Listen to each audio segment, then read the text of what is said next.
bağışla mən sən tərbiyəsiz uşaq göndərmisən məktəbə. Çıxır stolun üstündə oynayır. Müəllim ona nə deməlidir? Lap bir dənə şapalaq da vurmalıdır. Ha niyə mənim uşağımı vurmusan? Və sən uşağı məktəbə göndərmisən, yoxsa bağışla məni zooparka göndərmisən? Bəs uşağa deyirlər ki, ay uşaq, müəllim sənin üçün qulaq asqınır. Müəllim lap sənin qulağı dartsa da əcəb eləyir. İndi eləmir axı. İndi mod düşüb. Hə, telefon var. Texnologiya artıb. Texnologiya artıb, deyəm, sən dombalaq açmaq üçün artıb. Texnologiya artıb səni kamilləşdirmək üçün də.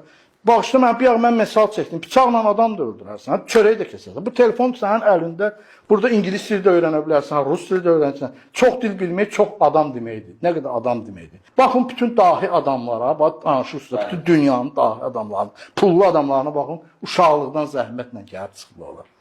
O atan, anan, qırmızı xərçənin üstündə gezənlər var, onlar gedir, oturur narkomaniya. Qırmızı xərçənin üstündə gezdirir üstə onları. Kişi günahkar var, kişi yazıq gedib çörək üstündə, çörək qazanır. Hacı. Bu evdə anadır da, ana.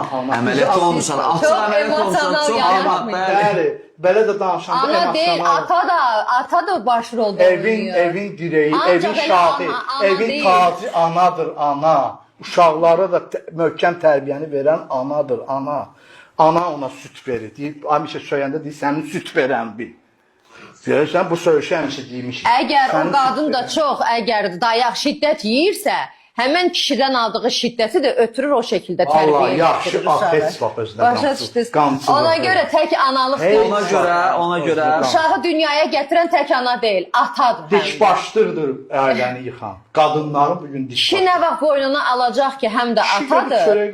Nə vaxt anayla əlbiri olacaq. Gecə saat 12-də kişi gəlib girib evə, yazıq neyinə sitər qan içində. Sən bir iskanda çay verirsən ona, bu kişi istənməsin deyir.